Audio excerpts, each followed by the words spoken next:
Hello everyone, and welcome back to Let's Play Pathfinder Kingmaker, where we are here in our throne room, and as Lindsay has just said, the people are waiting for me. It's coronation time. So, a couple things. One, I'm recording this episode weeks after this episode was actually... What am I trying to say? I initially recorded this episode like several weeks ago. Meaning I'm like, I don't know, 20-ish, 30-ish episodes ahead right now, maybe even more. But when I was going back to edit the video, I found out that the video had been corrupted. So I actually had to go back, and all the way back to when we left the abandoned keep was the last hard save I had. Everything in between that and after this point had been like auto saves and quick saves, and I had to go through and do all of Armag's tomb again.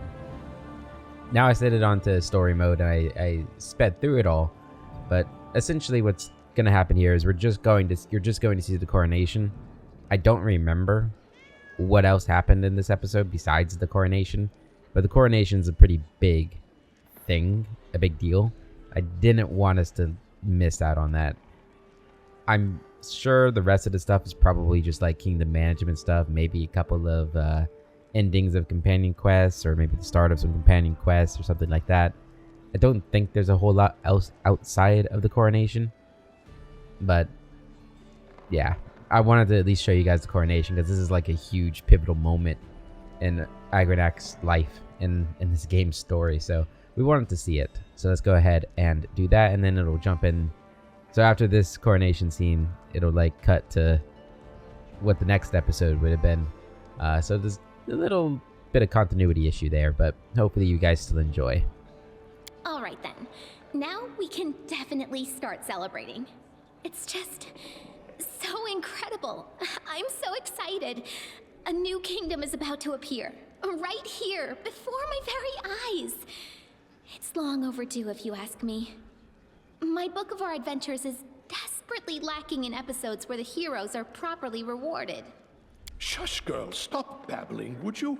You've been hammering our ears for long enough. It's time to let others speak. Well, I didn't expect to live long enough to witness this. The stolen lands have finally gained a proper king. They sure have. Now, after the other monarchs have recognized you, no one will challenge your right to the throne. May Orastil guard your kingdom. Rule wisely, don't be too harsh to your people without reason, and remain on friendly terms with your neighbors. That won't work with all of them, unfortunately. May demons take the cursed Iravetti. But if someone offers you a hand, don't reject it. All right, that's enough idle talk. I see Lindsay here is getting antsy. Well, it's time to talk to our current ally, Lady Aldori. Jamandi wishes to have a word with you before the ceremony begins. There are still some things I must arrange, so I can't linger any longer. The coronation will commence as soon as you arrive at the square.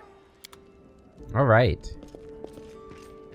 Who are you guys? Oh, A Jamandi. feast in the royal hall is a welcome change after so many blood-soaked battlefields. It appears everyone is going above and beyond to ensure your coronation ceremony is as fine as we have in Brevoy.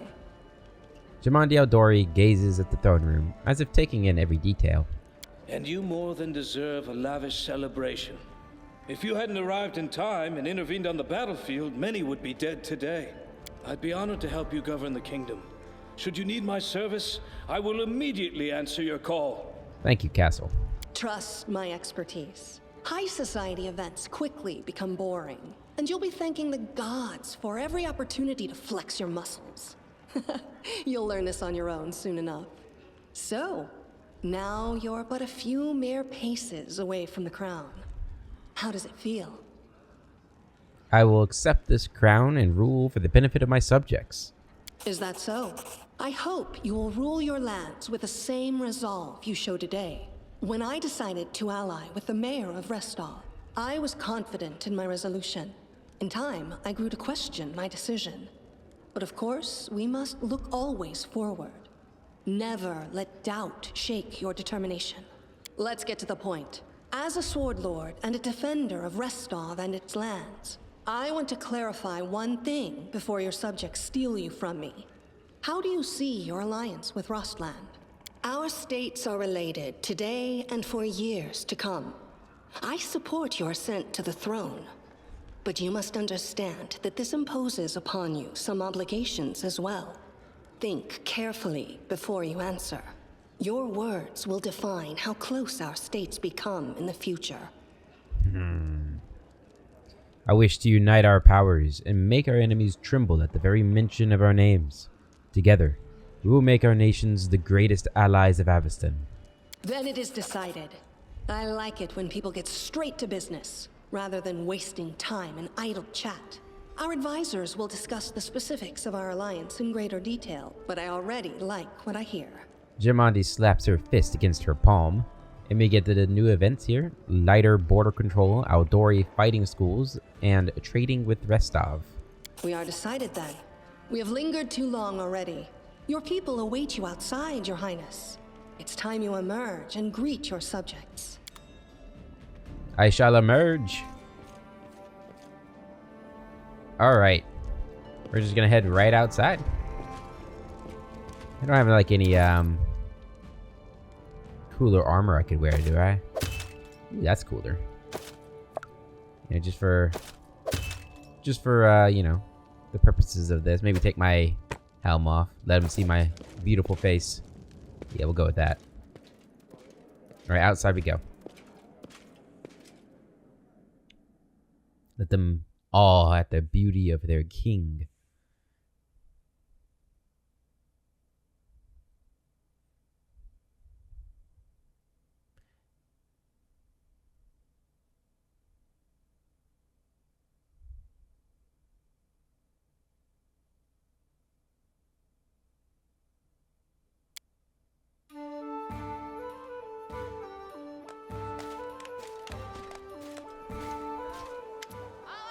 Baron, what took you so long? Everybody has been waiting for you. Hurry up!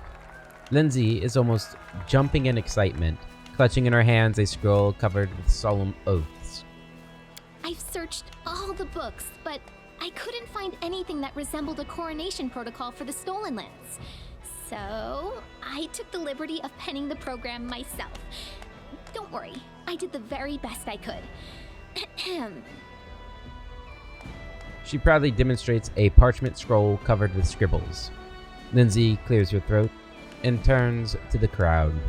Citizens of the kingdom, ladies and gentlemen, it is with great excitement and indescribable awe that I, Lindsay, official chronicler of the hero who stands beside me, hereby declare the beginning of a sacred ceremony, the coronation of the first legitimate ruler in the history of the Stolen Lands. By the power of the representatives of the other royal houses who recognize him as their equal, and according to the will of the people who accepted him, he now ascends the throne, which has been waiting empty for so long, for such a worthy ruler. My fellow citizens, I hereby introduce your king and your undisputed leader. Now he stands before you, ready to accept your will. Everyone who has gathered here, are you ready to swear fealty to your new ruler? Yeah! I swear. Erastil, save the king! Hail to the king! We pledge our loyalty. Long live the king!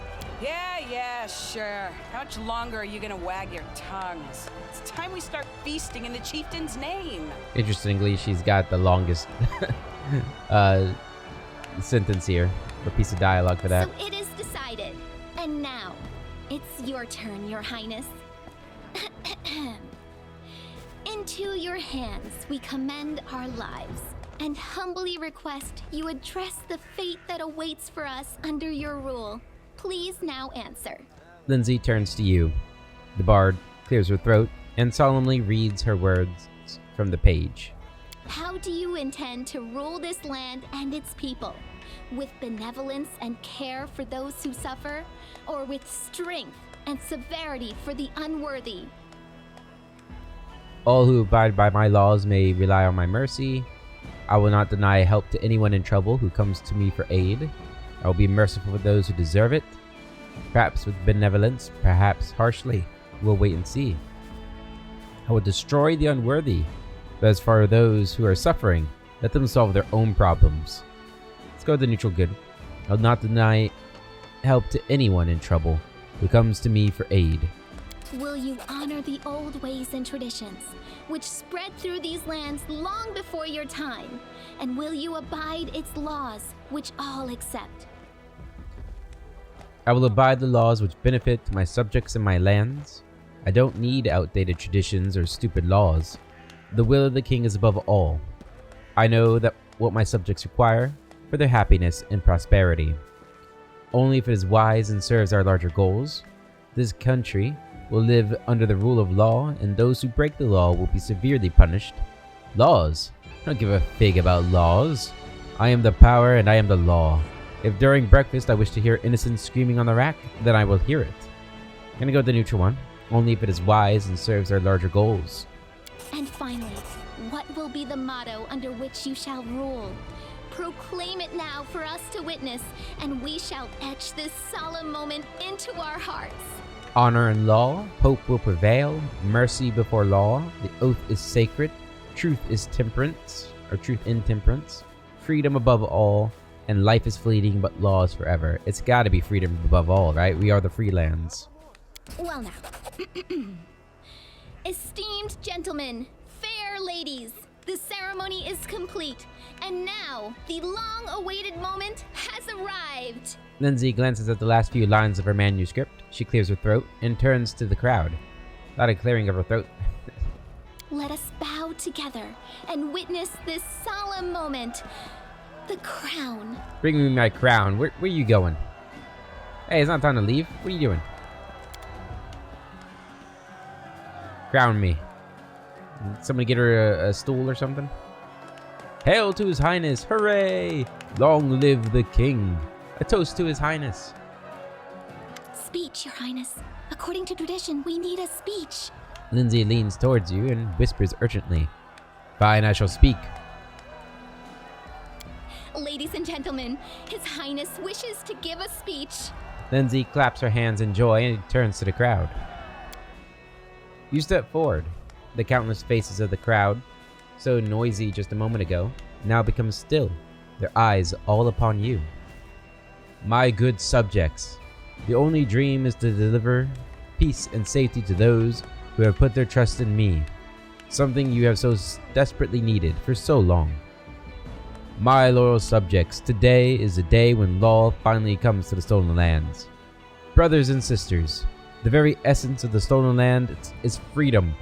No longer will the powerful dominate the weak. I swear to defend your freedom to my last breath. Gotta go with that one. You barely managed to finish your inspiring speech before the air is filled with shouts and whistles from the happy crowd. I will make sure that goodness prevails every time. Nothing will stop us on our way to a life of happiness and prosperity. We'll create a state where there's no room for evil, poverty, or sorrow.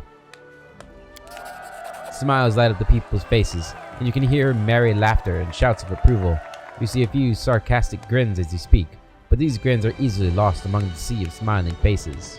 My goodness, Your Highness. I always knew you were a man of many talents, but your gift of eloquence is without equal. The king has spoken! Hail to the king! Hail to the king! The bard turns to the crowd and shouts as loudly as she can. Hail to the king! Let His Highness's name be praised throughout the century. Hail to the kindest ruler in all the lands. Listen to me. By His Highness's declaration, the celebration has begun. We've heard enough speeches.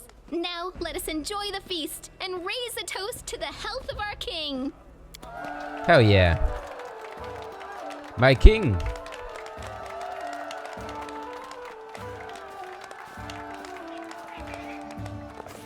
This was a true triumph. Forget some simple barony. Our ruler now wore the crown of a monarch. The time had come for royal feats and equally royal dangers.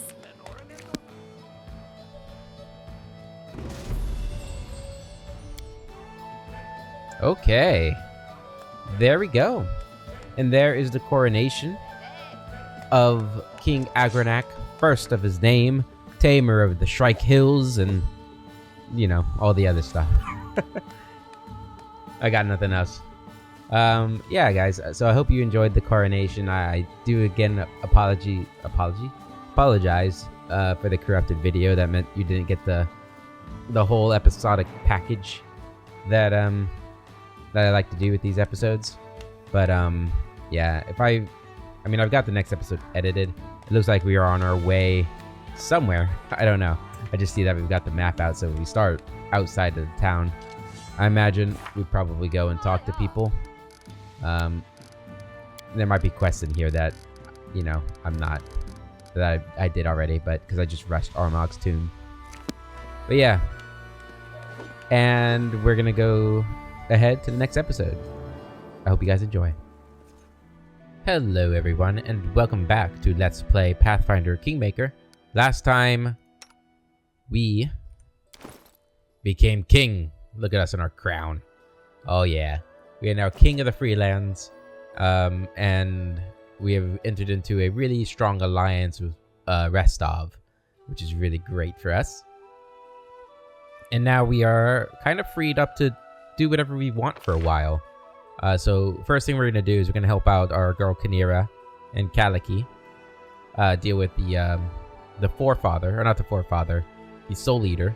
Deal with that, and then I think we're going to make our way over to Dunsward and explore all of this, do all of these little location quests, and maybe stop by Mordecai's tomb again and get all the loot we left behind. That's sort of the long plan currently. We also need to go to Hayden's keep to do the crafter quest there. Gotta explore the Dire Marches, gotta explore this place, gotta do Tenebra's Depths, gotta manage the kingdom. There's a lot to do that we've just been putting off as we continue to work our way through the main quest. You know, all the problems that were caused there. But I think we're gonna have a long period of no main quests, I hope. So let's go ahead and start.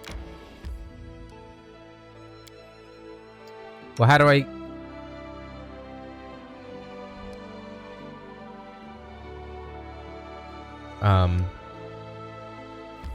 go there to get Kaliki? Because I can't do it in there. It's weird that I can't, like, choose her from, like, the character selection screen. I don't know why that is. And I'm pretty sure I'm not going crazy, right? That is... I can't select her in that screen. So, yeah. It's a little weird, but... ain't a big deal. I thought you'd never ask. Go ahead, switch to your sister. Now we can leave. We also need to find all these pieces too. I might need to look up the relic pieces for the storyteller. I might need to look up a guide to find them all because I'm not entirely sure where they are, and hopefully we didn't miss any in like non-returnable locations, because that would suck. All right, back here we go. An unremarkable land not far from the Tuskwater. The perfect place for a discreet rendezvous. Okay. Let's do this. Yeah, we have insane mental stats now with this crown. So our wisdom's going to be off the chain. We're going to have some persuasion skill. Which actually, maybe we'll actually start using our demoralize. Yeah, right. Who are we kidding? I guess we should buff. What troubles you?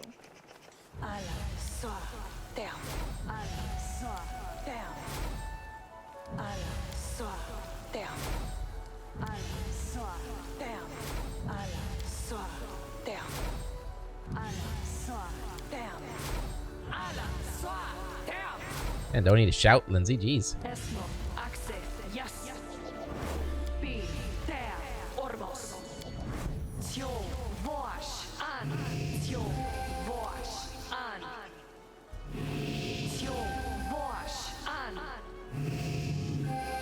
Alright, and then you got your mage armor. Enlarge. Enlarge. Enlarge. There you go. Owl's Wisdom. Cat's Grace. Hurricane Boat. Flaming Bow. Alright, and then you. Makes care for everyone. Today it shelters and feeds you. Tomorrow it feeds someone else. Oh, you have communal too. Okay. Put that on Akbo. That on yourself.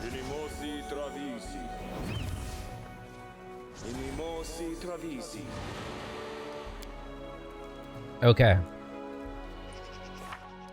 Have we never fixed your... Yeah, that's why. I was like, there's no way he doesn't have more spells at this point. Man, I can't believe you've been going on without everything you could have for so long. Magic Creator. Should probably have that too instead. Since we have Lindsay that has it.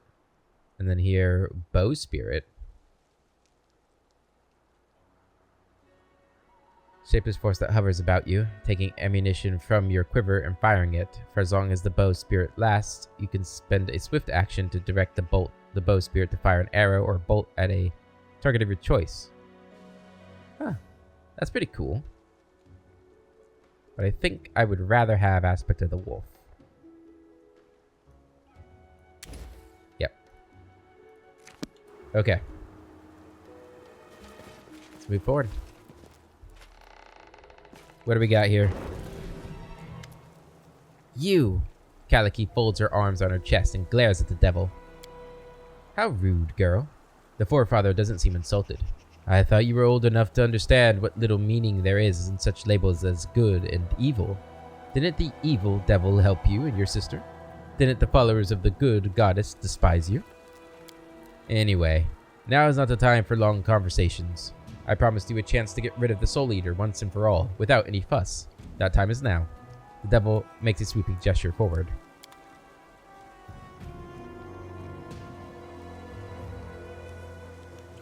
What is this noise, Naiho? Are you trying to annoy me by pounding rocks with a pot? It's the sweet teeth, right? Uh-oh. I'm not doing anything. But I can hear it. Watch out!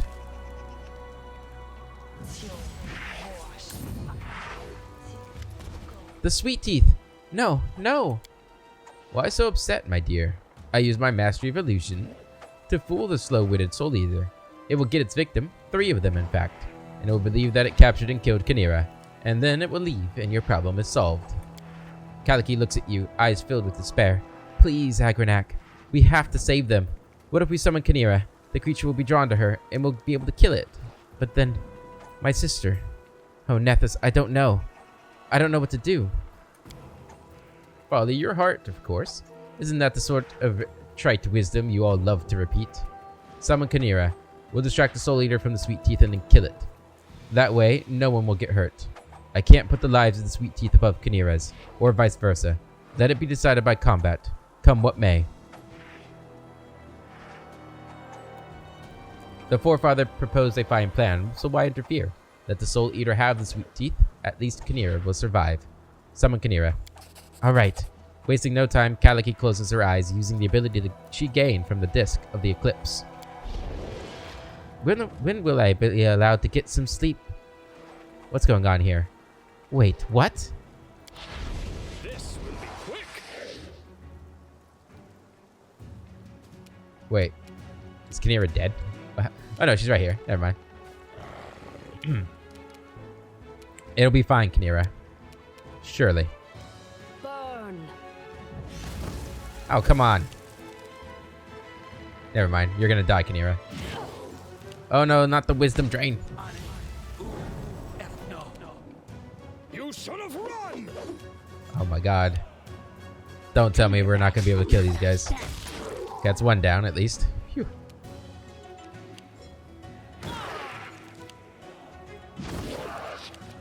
Her poor wisdom.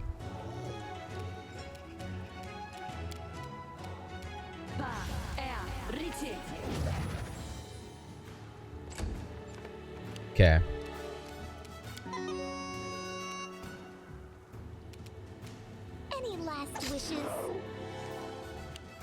No, guys, you stay out. Fools.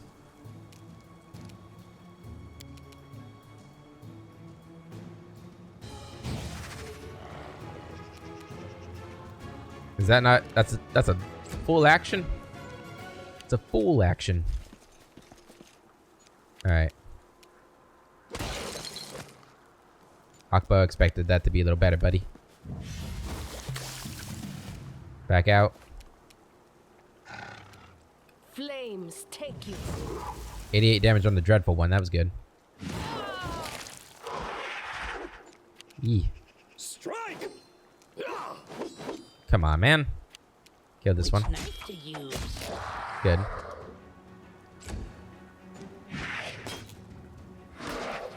Good. All right. Hit him with that. Ah, it's so good. So good. All right. Things are looking up for us here.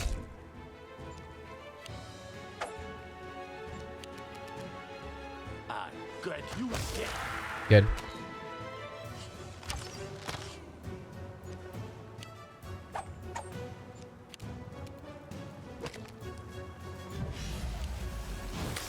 Okay.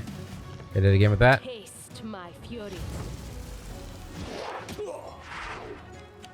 Agronac attack. Don't hold back! Good hit. Knock knock, I need you, buddy. Not used to Damn. lighting enemies on fire first. Alright, I'll light it on fire now. Bang! I can't believe it. That crazy goat set me up again. Kingmaker seems fit to burst with rage. She risked my life again.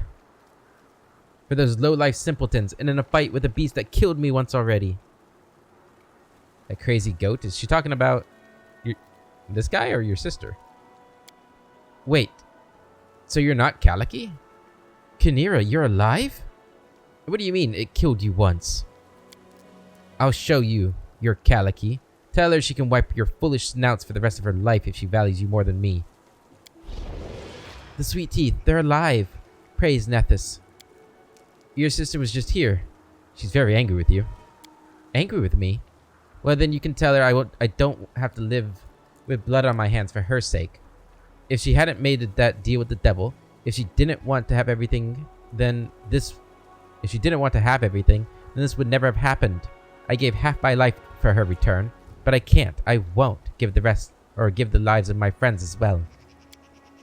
Can someone explain to us what's going on? Ah, I understand, I do. There's really 2 of them. How could we have missed it? Kaliki, calm down. Everything you did well. Kingmaker is actually the one with reason to be angry. If anyone is to blame for what happened, it's the Forefather.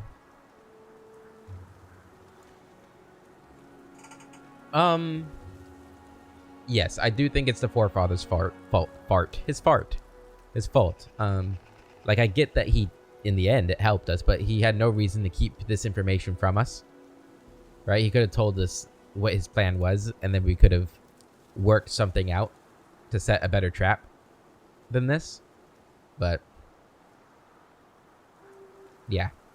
If anyone is to blame for what's happened, it's the Forefather. Yes, he arranged all this, but he's not the main reason. I can't do this anymore. I can't look the other way while Kingmaker is indifferent to the lives of others and my own feelings. I gave her half of everything that I'd ever have, all for her, but I cannot sacrifice those who depend on me. My poor child. I don't know how something so foolish could have descended from my blood. I wish to see you grow up, lose your childhood fantasies and weaknesses. This will be easier once I spare you of the strictures imposed by a certain divine force. So that's why you set all this up. Obviously. It would be madness and short-sighted to argue with the herald of Nethys himself. You hear a chuckle from under the iron mask, but it would be pathetic to do nothing. You see, girl, and you, Agronac, my offspring is a valuable investment in this world, and I wish to secure my interests. For ages, I've reaped souls as a sickle reaps grain, turning even the most loyal followers from the services to the almighty gods, and I imagine that all-seeing Nethys decided to make a joke of me, by taking the 2 souls that are mine by right. But everything will work out just fine. Soon enough, I will reclaim what's been taken from me. We are not your property. In your case, the matter must still be discussed. But in Kynira's case, the situation is quite clear. She made a contract with me for a lifetime of service, and she's the only one who thinks a formal death followed by a resurrection can spare her from her contract. But in any case, it's not up to you to decide your fate. Why did you plot all this, forefather? What's in all this for you? To secure a valuable investment, of course. The mindless monster from Abaddon and hunting Kynira was standing in my way, and I had to get rid of it. But there's more, of course. What kind of a devil makes plans without some sinister ulterior motive? I cannot hope to oppose Nethys, who has taken my girls under his wing, but I can drive them to break the god's conditions and thus lose his patronage. And I've succeeded. First, I lured them to these lands with the Disk of the Eclipse. Then I made them reveal themselves to everyone present. Kaliki just couldn't stay and watch her precious sweet teeth die, could she? To protect them, she only needed to bring Kynira right before everyone's eyes. In any case, their vow of secrecy has been broken. Now we only need to deal with the second condition, and then I may receive what has been taken from me. What was the second condition? I don't remember. Whatever it is you're planning, I'll protect Kynira and Kaliki. Your treatment of Kynira and Kaliki as your property is unacceptable. The sisters are my servants, and if anyone has a right to them, it's me. However, we could come to a mutually beneficial agreement. We should have gotten rid of you the first time we met. Leave, devil, our conversation is over. Your treatment of them is unacceptable. I'm sorry, but I began their story, and I will be the one to finish it. Just you wait. Soon enough, I will take another turn in this game.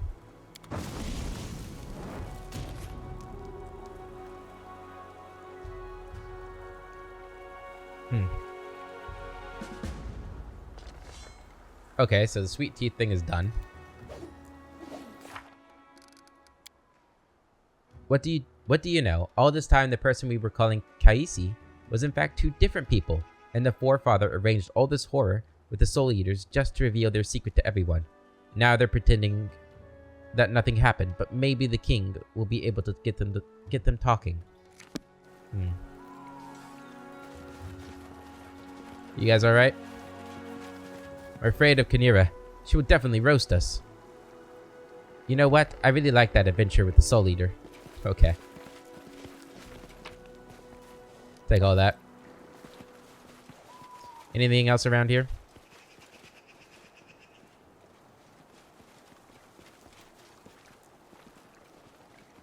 I spotted something over there. I did as you asked. Oh, nice. Potions of heroism, I like that. Cloak of resistance and kinetic diadem. Kaliki's the one with me, okay. Do you have one of these, Kaliki? No, you have... Oh, you have a lesser kinetic diadem. Oh, this is a regular one. There you go. That'll make you stronger. Did we not loot everything from here?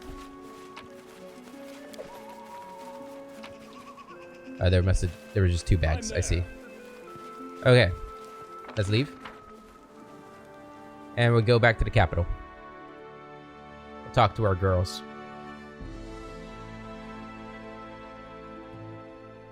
Let's see what we can do here.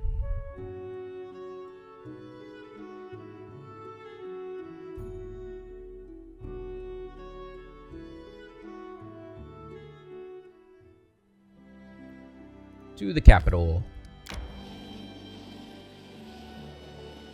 We are fatigued, but we can make it to the capital. Search for the spot to rest. Nah, we good. Enter. Throne room, and we will rest here before we go, as we usually do. Which I think is always a good idea, considering you never really know, like, if a fight might break out when you're doing some of these quests. I don't think so. I think it's very rare that a fight breaks out in the capital.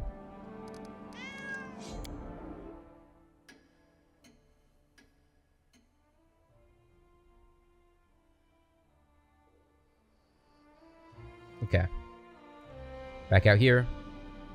What's going on here? Making a mess. Making a big old mess. The old Kaliki of 1 wisdom, though. That's good. To the main square.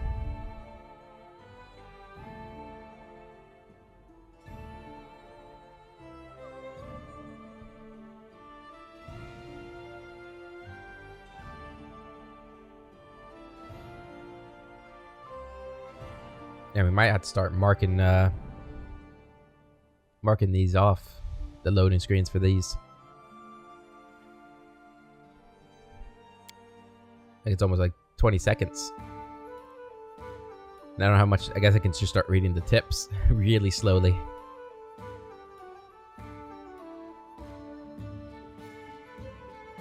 This one in particular is probably like a 30-second. Yeah, maybe even a 40-second load. It's insane. I do what I must.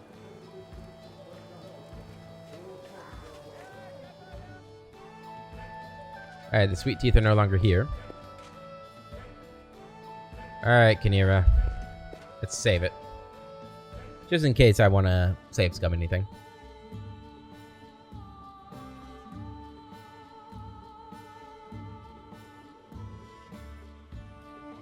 A long-ass save, Jesus. Okay.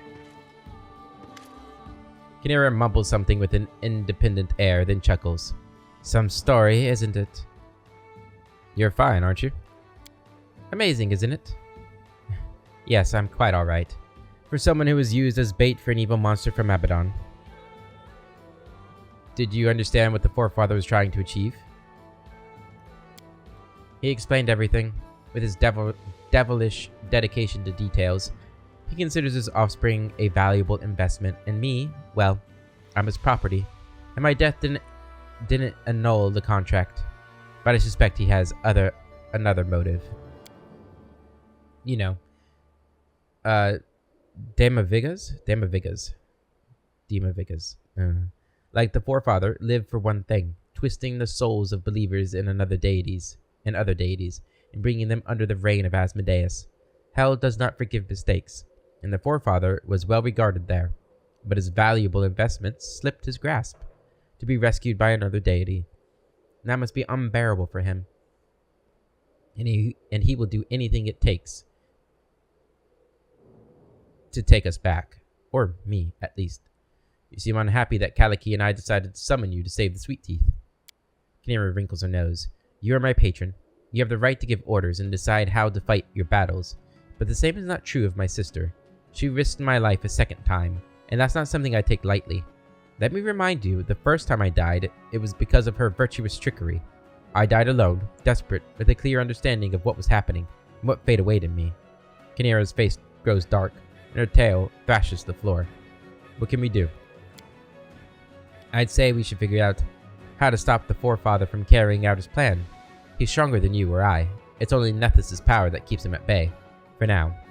Only someone with a death wish would stand against the deity, or his herald. But for now, all we can do is wait. I need to talk to your sister. She nods wryly, but says nothing. After everything that happened at the Camelands Barrens, Kaliki has kept to herself, while acting as if nothing happened. This time, she greets you with almost pointed nonchalance. Hello, welcome. How are you? Kaliki gives you a grateful smile, touched with sadness. It's been a difficult time for me. Thank you for asking. Did you understand what the forefather was trying to achieve? Oh yes. He couldn't help explaining everything in great detail. The patronage that Nethys gave us weighs heavily on him. But despite all his might, the forefather believes in rules. He imagines that if he forces us to break the deity's conditions, Nethys will turn away from us. Perhaps he's right, but in spite of everything, I'm grateful for the taste of freedom I've received. I've had enough of pretending. I want to bear my true name, and not have to lie about everything all the time. I think Kinera is very angry with you.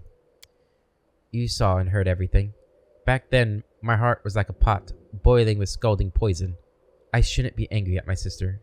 I know, but I'm so tired. And it seems the nightmare we endured in Kadiran has returned to us. Or Kadira. Whatever we do, we keep hurting each other. What can we do now? I'm afraid all we can do is wait. The devil promised it's not yet the end. And that he will make us break Nethys' other condition. I wish I knew how he's going to do that, because it means Kynira and I will meet again. Kaliki swings her tail nervously. I have to go. So long.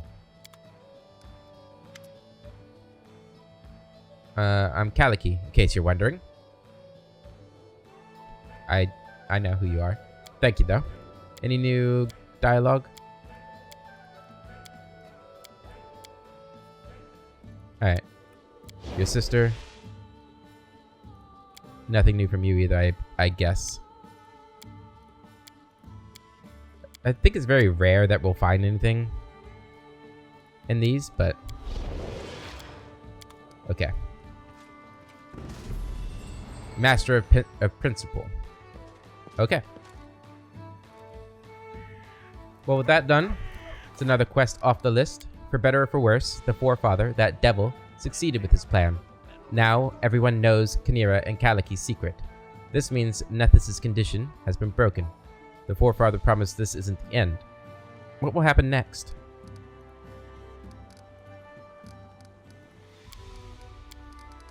Okay. Also have the Ravenous Queen. Oh yeah, I forgot. Yeah, we gotta do that too. I'm there.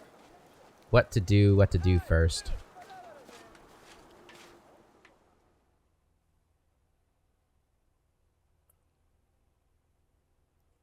So we should probably do quests first, huh? So like Varnhold's lot. Finish that up. And while we're doing that, we could explore Dunsword. I think that's probably what we're going to go for next.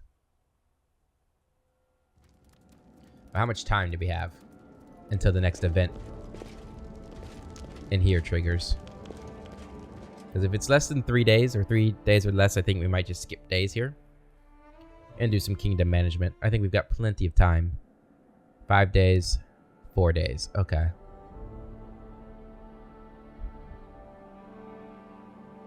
The main concern is how long it's going to take to get there and back.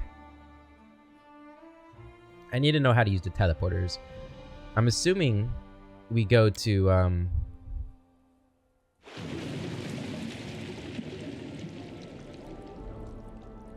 assuming we go to a town that has a teleporter. And then from there we can teleport. Not really sure. I think we're gonna keep Ekendio with us. Yeah, for some reason we can't pick Kaliki, which is so frustrating in this.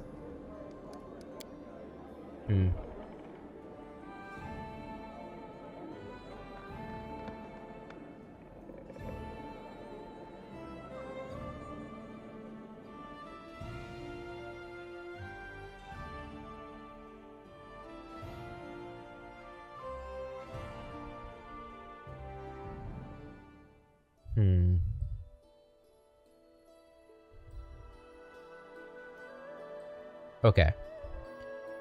How long does it take to get there? 13 hours. And then if we can teleport to Varnhold, that's obviously a lot quicker than us traveling to Varnhold, I imagine. Yes. Not by like an insane amount, to be honest. It's still quicker though. Alright, let's head out. Kingdom stuff. Elena begs for an audience. You're gonna have to wait. Disrupted harmony. Really? I have not a lot of time to get that one done. Luckily, our barony is of a size where, for the most part, we'll be traveling within its borders. So we could do most kingdom stuff anywhere we're at, which is actually great.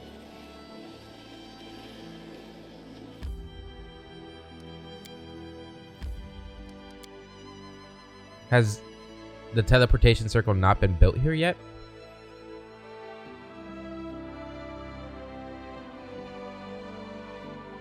It seems like it hasn't. Which, if that's the case, then I guess it won't be a waste coming here because we still have that crafter quest we can do. So I guess we'll do that. Because I looked it up during one of the loading screens. And it seems like you should get an option to teleport when you go to a town. Oh wow, you got a lot of stuff. Shania is happy to see you, O most worthy one. Rest your legs and listen to my stories. That is, if you've nothing more important to do, such as assisting me in a delicate situation. She gives you a sly wink. What sort of help do you need? The Vidrani proffers a small scroll. This was written by my father. It was meant for a family that has lived for centuries near the home of my relatives in Absalom. Life has scattered us all across Galarium, but we never gave hope of reuniting with those we once knew so well. My father asked me to pass this letter to a member of this family, if I should ever happen to stumble across one. As I have recently discovered, one of them lives nearby. The noble Hassif trades in your capital. I confess I am too nervous to meet with him. I fear that my anxiety will cause me to behave inappropriately, and I may disgrace myself for it. Would you assist me in fulfilling my duty and deliver this letter to him? I do not believe that my heart can be at peace until this letter is delivered. One cannot be a master when beset by such distraction. Alright. I would like to know more about you.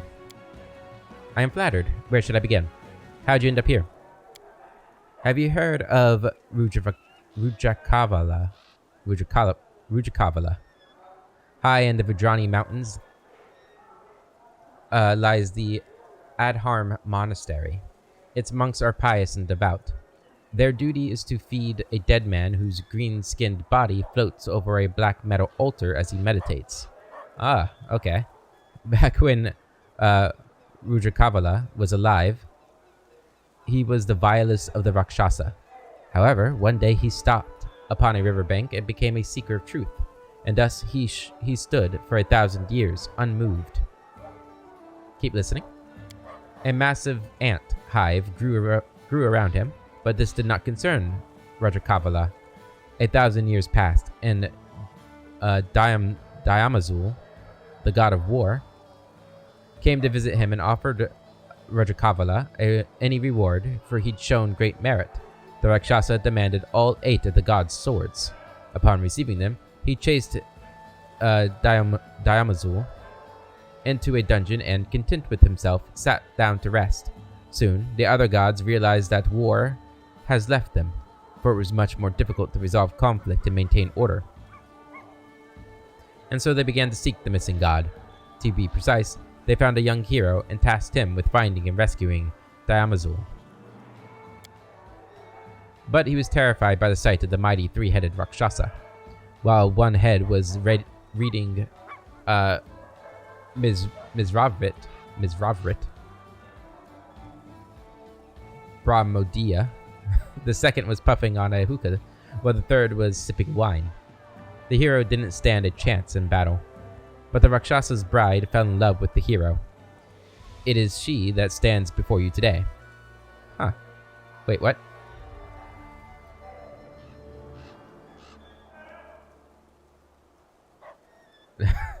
It is she that stands before you today. I put Ujakavala to sleep with fragrant incense, while my prince took one of his swords and severed all 3 of the Rakshasa's heads. I hid the heads in secret places where my groom could not find them. The memory of my treachery remains in one of his heads. I hope that it will never find its way back to his shoulders, but I'd best stay as far away as possible in case that ever happens. So I prayed to the gods, and trusting in them, I jumped over the ocean, landing in Varisia. From there, my feet carried me here. Uh-huh. It seems to me there are quite a few exaggerations in your stories. Oh, they often say that about the Vidrani.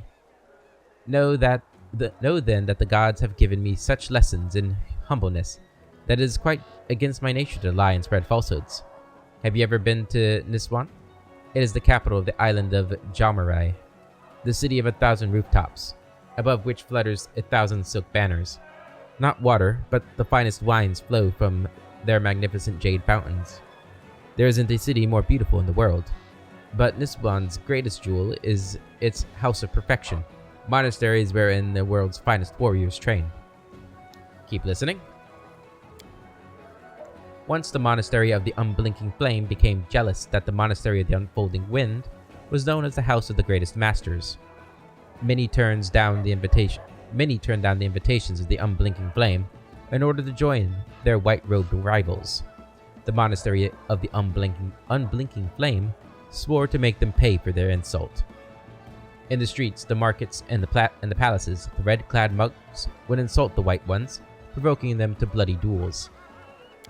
Nizwan shook as if from an earthquake. Trust me, for I witnessed it myself. In that life, I was an arrogant master of the Unblinking Flame, and my pride demanded war. I knew that my days were numbered, and desired nothing but to see the Unblinking Flame triumph. In my arrogance, I could not see how much suffering I brought to the people. Those who were struck by my monk's fist fell and did not rise again, and those who were touched by a priest's fingers were permanently crippled in body and in mind. We fought with honor, seeking to demonstrate our mastery, not murder our enemy, while the townsfolk died by the thousands, and we did not care. Our students, however, secretly arranged a tournament of unseen mercy, which took place on a bridge over an abyss. They fought, and it was agreed that the losers would be shown no mercy, and their bodies would be thrown down into the abyss. By dawn, the bridge was completely empty. It was then that we, the masters, saw how arrogance had weakened our house, and deprived us of our future. The ambitions of the past were all that remained. It was a bitter lesson, and it was then that I swore in all of my incarnations to be always humble and straightforward. I have since kept my promise, no matter how strongly I may wish to embellish my story. Nah, you're fine. Let's do this another time. Tell me of Vudra. Of the Kingdoms of a Thousand Wonders, where should I begin? Your homeland. Shania's eyes glisten. I don't know how to say her name, but I don't care anymore. And her movements become so smooth, it is as if she's beginning to dance. It takes her a moment to stop herself. Vudra is a land of wonders never seen in your realm, as witnessed by the 10,000 lines of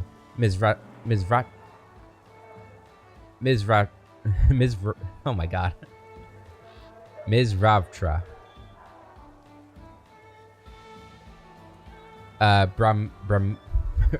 Brahmadya. Man. This is reminding me of when I had to read the Mahabharata. The Indian epic. I think it's called that. It's been a long time. But man, when I was studying Indian history, the names, like once you get the name down, it's actually really kind of a beautiful sound. But if you guys have been watching me for any length of time, you know I'm not good with names in general. When you throw in complicated names, even harder. It becomes even harder for me. Anyway, as recorded by the wise Balazastran, from the words of the goddess Lika. Can't even get the easy ones. Vudra is 50,000 years old. That means that it is far older than the rest of the world, which grew up around Vudra to become its outer mantle, like shells and weeds grow upon the bottom of a ship. It is the land of genie, monks, wondrous beasts, and gods, of course. Vudra is home to thousands of gods, while in the other lands they worship mere dozens. The perfect human is the head of the pantheon. He is called Aurori, the master of masters. Among the gods, he is as a Maharaja, ruling Vudra and all its Mahajanapadas, or kingdoms as you call them. Each kingdom has its own Raja. The wealth and glory of even the feeblest among them is such that would make even the wealthiest of your rulers rage and envy. Trust me, for I was once a Rani myself. You've talked about the treasures of your homeland. How would one go about trying to find them? A sly smile crosses her face.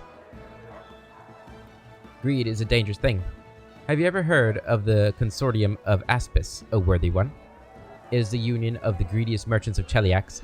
The head of the consortium in Vudra learned of an abandoned palace of the Princess Chaya, rumored to be filled with fabulous riches. He hired guides and porters to set out for the palace, and the treasures they found there exceeded their wildest expectations. But their robbery had not gone unnoticed. They had awakened an evil spirit that sped toward them, taking the form of a white cobra. I do love her stories, but man, it's a lot of reading. I had to take a water break.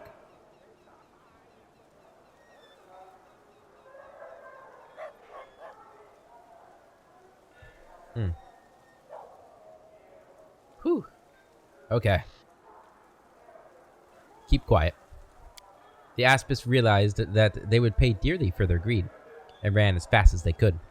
The foolish Vadrani, who had helped them, ran as well. They built ships and fled their homes. Many turned to piracy, and you can find them still in the protectorate of the Black Marquise, now known as the Mandragora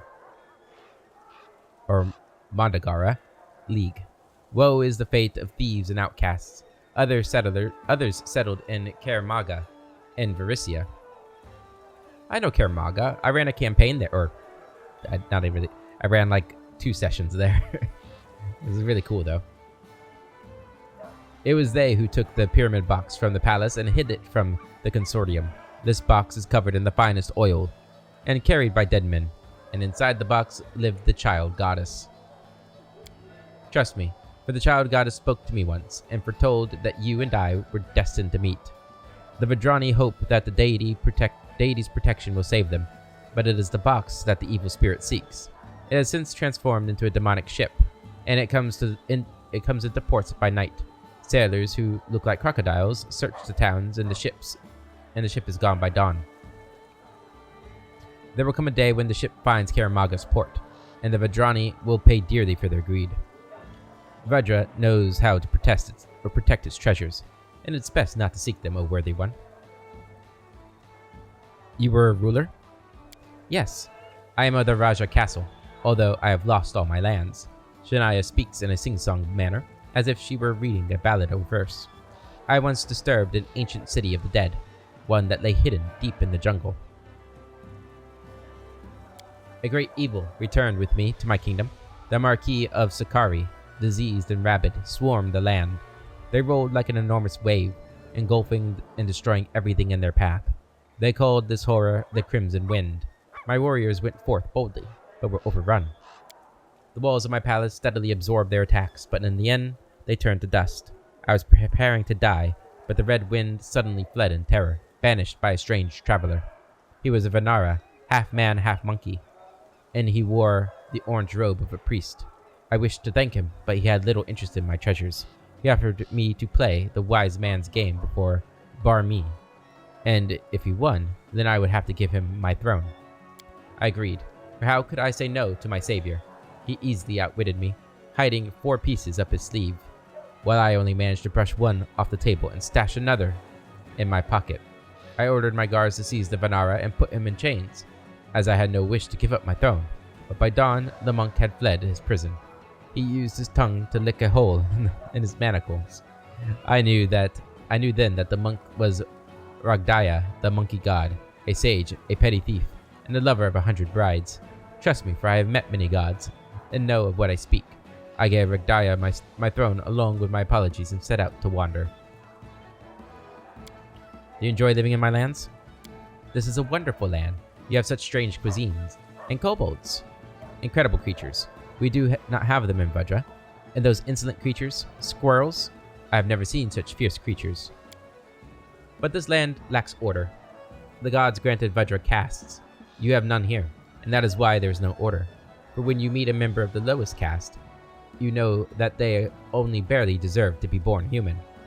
In their previous lives, they were animals, or maybe even a vile thing like a kobold, who are lower than even the lowliest beggars.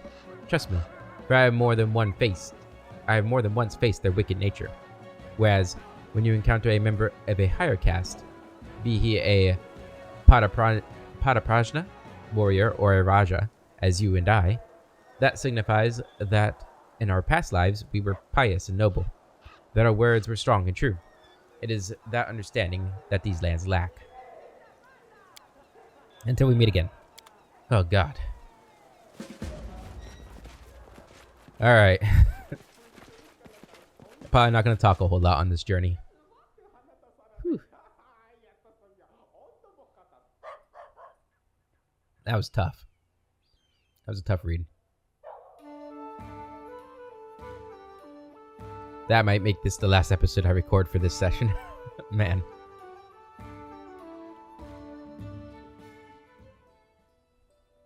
Alright. Hope you enjoyed that, though. I think her stories are really interesting, especially if you are interested in Indian culture at all. They're very influenced by that stuff. Yeah, back to Tuskdale. Because it seems like the teleportation circle wasn't built there yet. So we'll check that too. And I don't think we'll leave for Varnhold until that's built.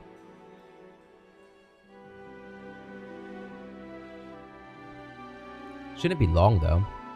I don't know. I never looked at how long it takes to build one.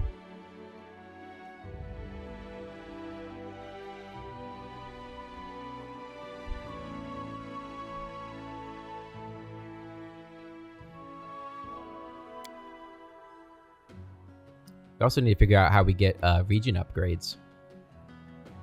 I don't think we've learned how to do that yet.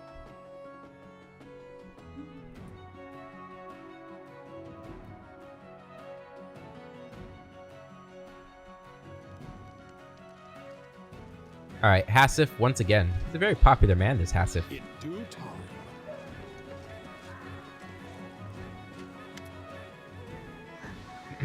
A Vadrani asked us to give you this letter. She claimed that your families know each other. As soon as you finish speaking, Hassif snatches the letter from your hands and immediately breaks the seal. Quickly running his eyes along the lines, his face grows pale. His hands clench. He takes his time, ripping the letter into tiny pieces, enjoying the process. Damn, that disgusting wretch and that entire family. They decide to send me a letter, as though I don't know that only poison trickles from their mouths. After calming down, Hassif turns to you.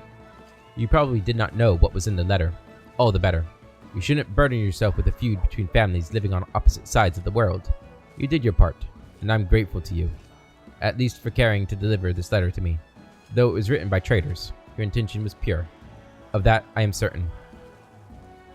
Okay. Follow if you dare. You could explain a little better there.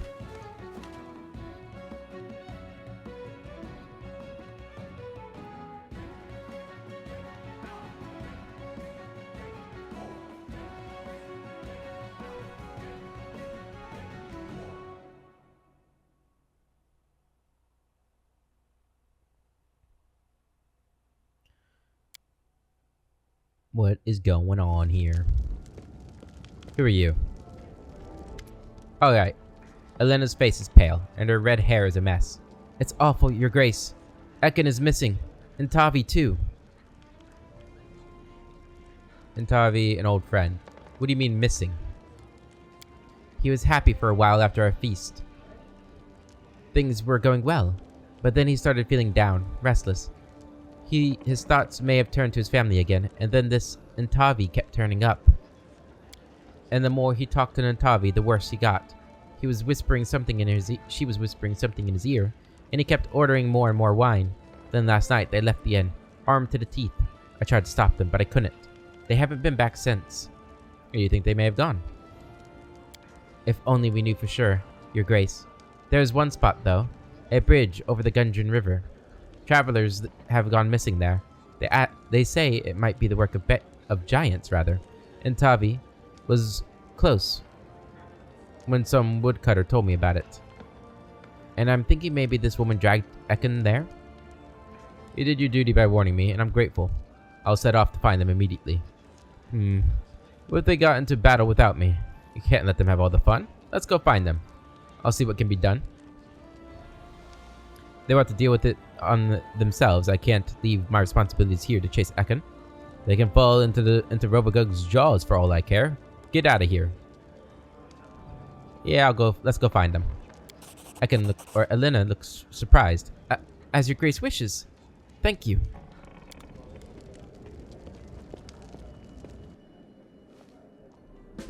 All right.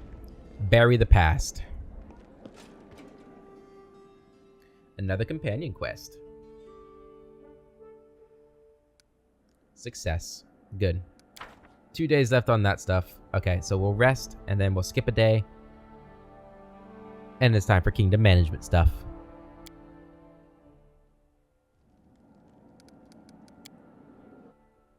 Hopefully this gets us to the next day. I actually don't know. But I didn't check the time. I'm there. Doesn't look like it. Ah, damn it. So we had to skip 2 days? Well, I guess we'll check to see if that teleportation portal is done.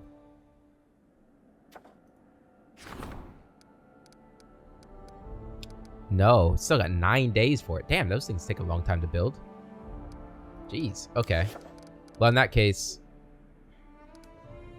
we have 2 days to get there and back. We could probably do that. Alright, let's go help Ekin out.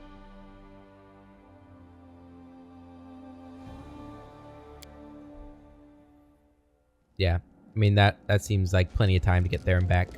I think the bridge is only like 8 hours away or something. So we should be fine. Let's take... kind of want to take Tristan with us, but... yeah, let's do it. Take Tristan.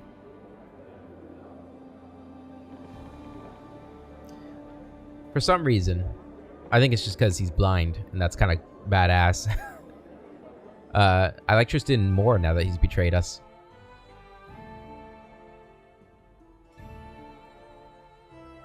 He feels less neutral good. Or it's hard for me to really believe he is neutral good. You know? More chaotic good, I think. Yeah, so 7 hours to get here. Plenty of time.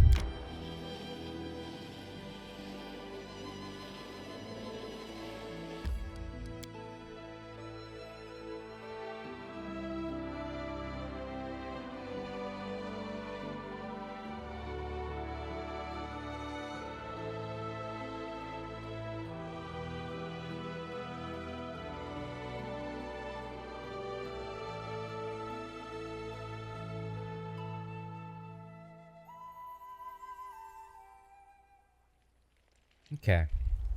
So where are they at?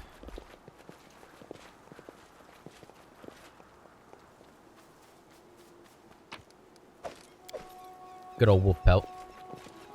So they're hunting giants? Are they going to be on the road, or...? I do what I must. There they are.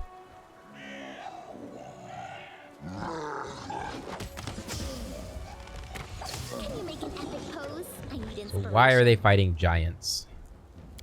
Not that that's necessarily a bad thing. I'm sure they're not good giants. Hopefully.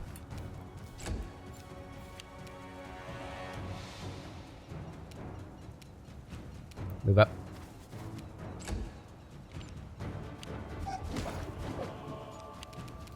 Get in there. This will hurt. Hey, Ekin. Good shot, buddy. Turn all these off. This is going to hurt. Easy peasy. Let's make this quick. Oh, hi. Never mind. These giants are a menace. They're coming out of the woodworks. Be easier if you not fight back.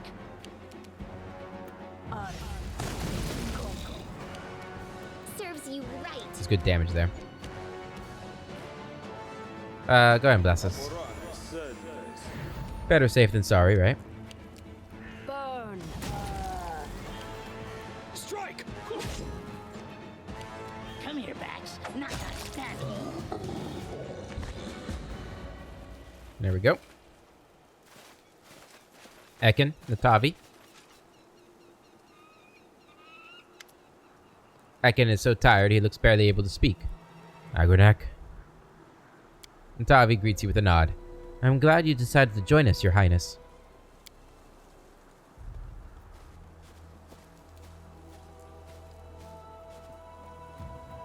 Oh gods. So much blood, what happened here? Ekin, I was so worried. Where have you been all this time? Hunting. Killed the first two. The others ran away. But we drove them here again. We can't waste time. The giants could escape again. We need to finish what we started. Why did you leave? To pay for blood with blood.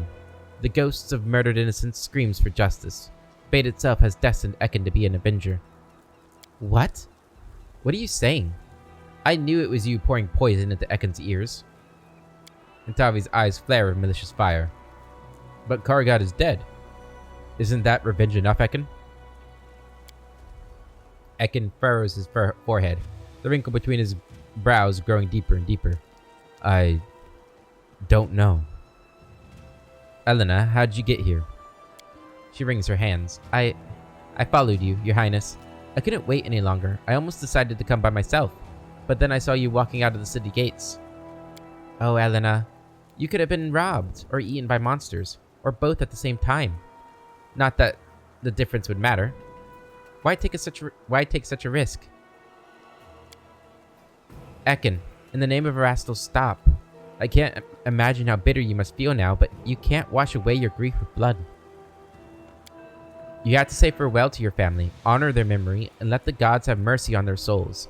Only then you will be able to start a new life. Elena gulps nervously and looks at everyone present. Please, let's all go home. Octavia bites her lip. I understand what moves you, Ekin. Calistria as my witness, I'd hunt the Technic Legal for my entire life. But that's not really life. It's a curse. Don't let revenge drive you mad, Ekin. Killing these giants won't bring back your family, nor bring peace to your soul. Stop, and let us honor the memory of your family as we should. But another day. If only blood can douse the fire burning in your heart, I'll help you. You decide, Ekin. I'll support you either way. Why do we have to choose? First we kill the giants, then honor your family. Don't let revenge drive you mad. Ekin stares into your face for a long while. Then his head dips defeated. I give death to monsters, and they steal my life. Day by day, week by week. It's time to put an end to this, and bury my family. Cold fury can be heard in Natavi's voice. Well, everything is clear. In this case, I got nothing more to lose here. Farewell.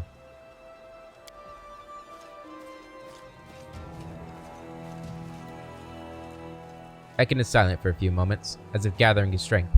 Finally, he nods and looks up at you. It is decided. I know what to do. Come where we first met. It is an important place. Good for farewells. Okay.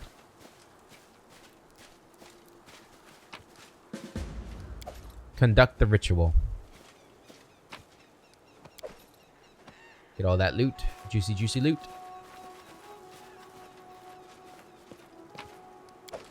Okay, so that's going to be at the ruined watchtower? That's where we first met, right? I'm pretty sure it is. That just reminded me of Jubilost. Every now and again, I just think about what could have been.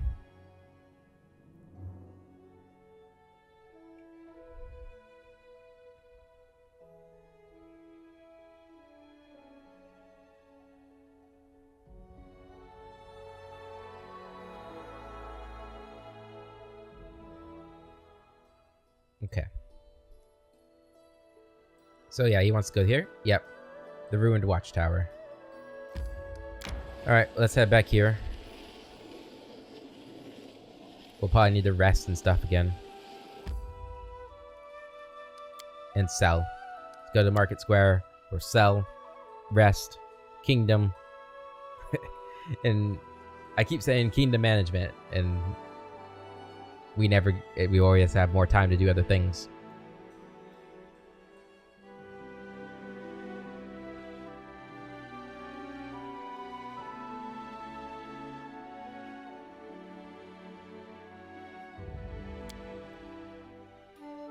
Your characters and their enemies join the battle in the order determined by their initiative roll. Each of them gets an individual timer, counting down the battle rounds. You can enable the display of these timers in the Combat Settings Party Information menu.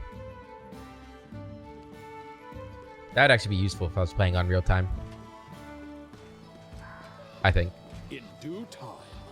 They actually have a lot of really good useful things for people who aren't like super skilled at real time to make real time a little bit easier. Or more manageable, I guess.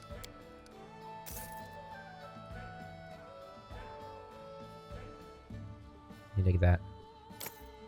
And that. Yeah, that's good. Okay. Back into my throne room. Actually, we can rest from here.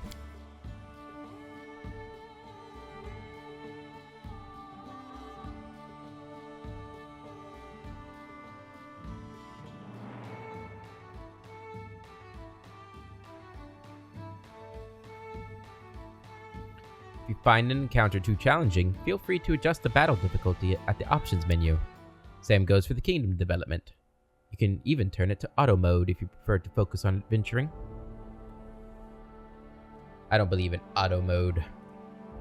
A computer can't do as well as I can do. Don't trust them. Don't trust the computers, guys. Oh, I forgot I had coffee too. One day on that, we have... Wait, what? Oh, he left? That bastard. He wasn't done with his job, was he? Oh, that's annoying. That's kind of dumb. Ekin, I'm incredibly disappointed in you.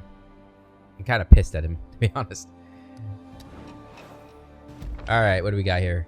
The High Priestess immediately identified the new teaching as a demonic cult. The leader of the demon worshippers was arrested during one of their rituals. The chastened citizens have returned to their temples. Forward to divine, nice. I think I got a divine up to the next rank. Failure. The Grand Diplomat strongly condemned such establishments in the domain of the king. Callistria's priests left the region after they burned down the local temple of Erastil in revenge. Good job, Valerie. Triumph. Our military's off the chains. Rigonger's just a beast of a military leader. The general's idea to return the veterans back to the army has paid off. They became sergeants and instructors and passed their knowledge on to the younger recruits. The valuable experience has made the army stronger. Officers were present to ensure that the veterans didn't overstep their bounds with their younger comrades. Sweet. Paper people. Drumma is famous for its wealth and prosperity. Their ambassador has reported in secret that the court of Cheliax sometimes invites Drummond bureaucrats to audit and organize the chancellery.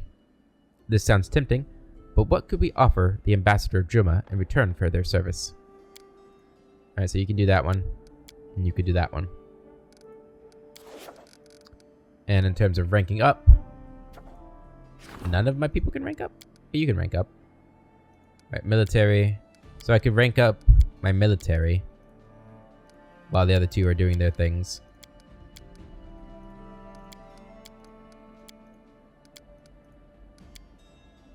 Oh, that's the warden. Grand Diplomat. Okay. Sounds like a plan.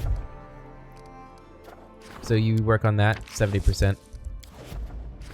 You work on that. Useless. Useless. And... Or would we rather expand the region? How much... We still have 7... I'd rather expand our reach, actually. Oh, shit. I can't. I can do this one. Claim Glenabon. 325, 14 days. Do it.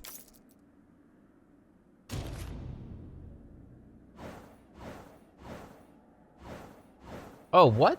I didn't know we had a...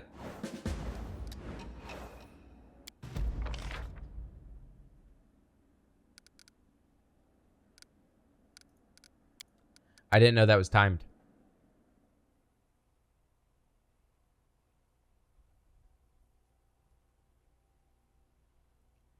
I will say... Hold on. Let me check before we make any accusations.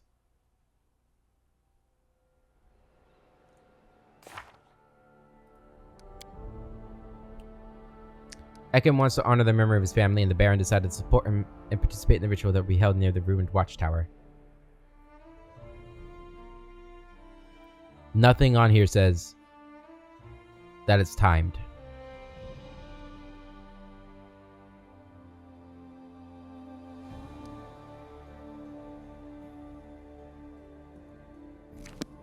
Nothing's in there says it. In due time. Okay, well, fine. I guess we'll go there now.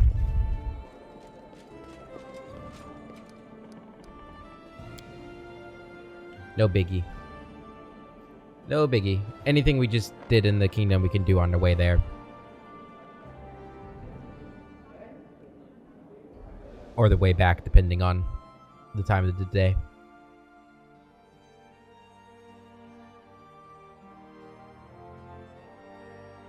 I guess this probably makes better sense, in all honesty. Oh, this is gonna tell me that my advisor's not there, right? Yeah. Yep.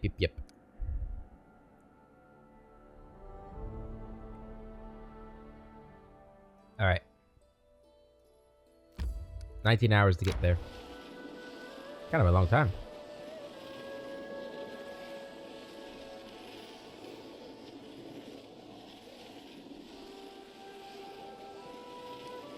Okay, so who knows? Maybe Valerie won't have failed. This time she failed. Damn it! And hers is a disaster. Oh my god. Fucking.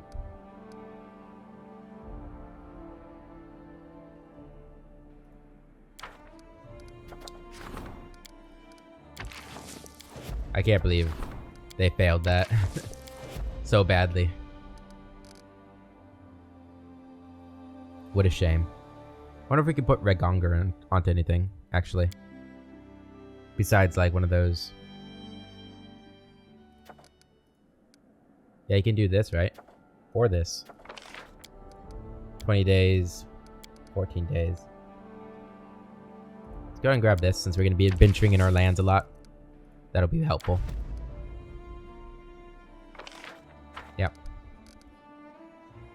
So now hers will be done. Octavia's will be done in a day.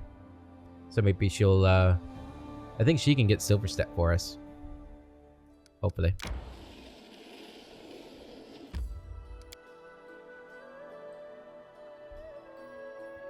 Alright, I want to do this before we end the episode, so.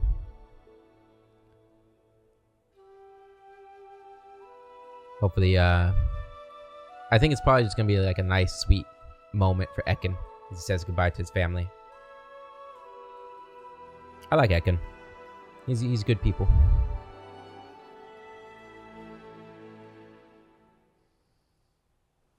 A strong, quiet type. I'm there. I received an ever-burning torch. Lucky me. Man, it's been a long time since we've been here, hasn't it? I need to see, like, what day we started this game. Hello.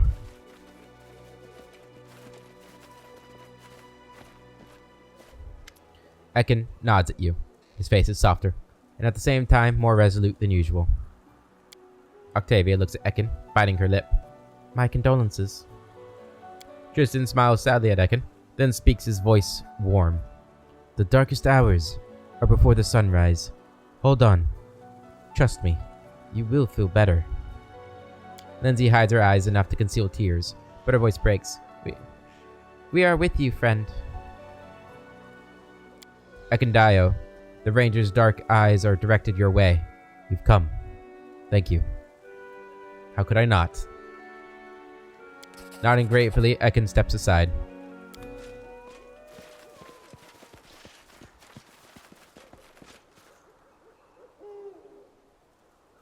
I was a father and a husband.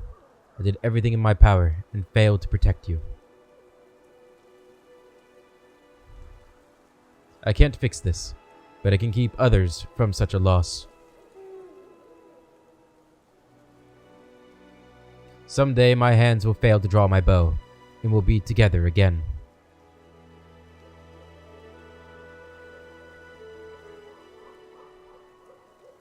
Until then, my place is here.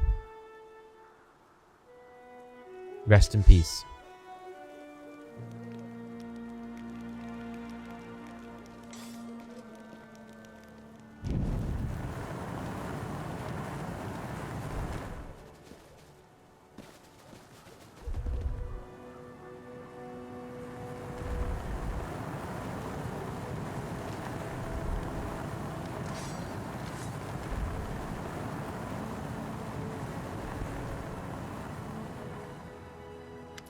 And Tavi grins ominously, reflections of the fire dancing in her eye. Here I am. Did you miss me? Why are you here? After hunting, Elena dared to raise her voice at me, and insulting a Calistria priestess is a sin that can only be washed away with blood. And Tavi's voice rings through the woods. Out of my way. Tristan's face doesn't change, but he takes a tiny step toward Elena, as though to stand between her and Tavi. Ekken's eyes narrow. No. I knew you'd say that. And you showed such promise. What is this world coming to when the sacred flame of vengeance can't be lit even at a warrior who lost his family? Milk runs through your veins, not blood. I was wrong about you. Well, I promised you to the goddess, and she will get you. But as a sacrifice, not a weapon of vengeance. Lay down your weapons, Tavi. That is an order. Don't draw your swords yet. I'm convinced we can come to an agreement. We can come to an agreement. And Tavi laughs. Coward. It'll be a pleasure to kill you. Fight back. Best kind of fight. Calls us coward, but sets up an ambush at a a funeral. Also, that this thing is loud as hell. Jeez.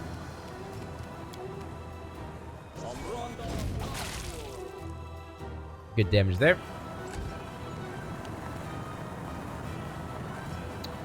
Maximize it.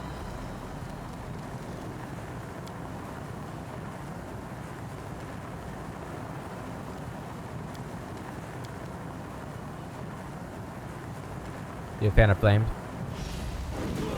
Boom, 67, 67. One down.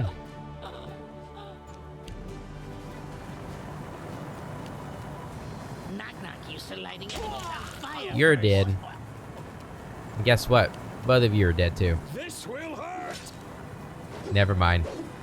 That was embarrassing. Alright. I don't like this Tavi person. And now you're dead. No more than you deserve.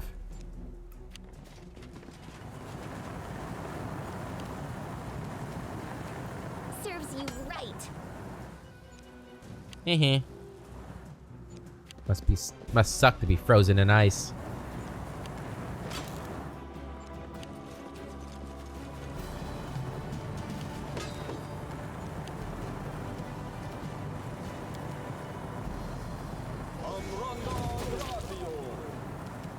Good damage on that guy.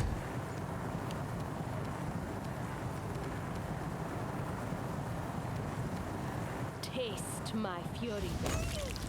Gone.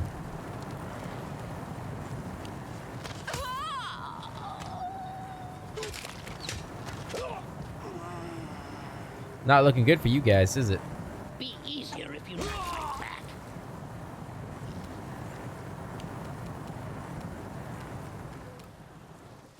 This strike, my masterpiece. Go.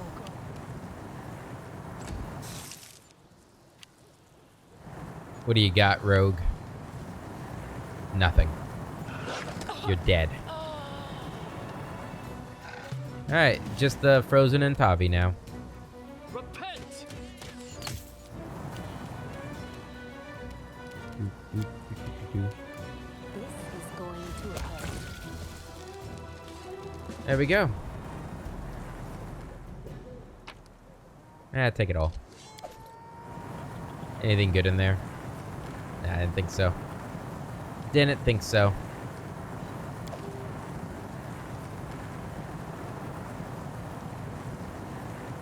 I thought I asked you to loot it. There we go. Ekin. I didn't know Tavi became a priestess. She changed a lot. Ekin frowns and wipes his brow. Thanks for the help. I hope she didn't ruin the day for you. This wasn't needed. But we couldn't stop it. Ekin winces. Come talk to me in a few days. I need to speak to you.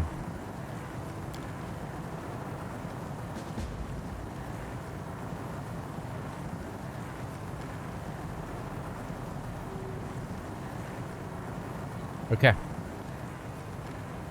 I was seeing if they said anything. But no. Man, look at all the loot I left here. Guess we can take that back with us too.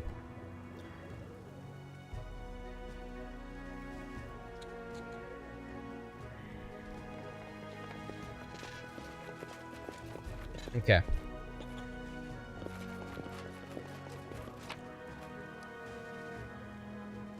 Why are we so weak? Never mind, I guess we can't take that back with us. Well, I'm sure it wasn't worth that much money. Yeah, where's all our strength at? I guess Tristan's strength is really bad.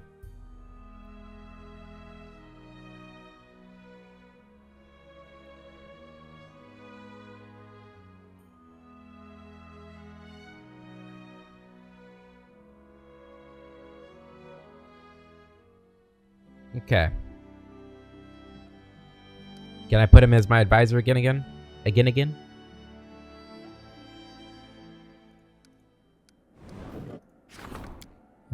A +1? What the?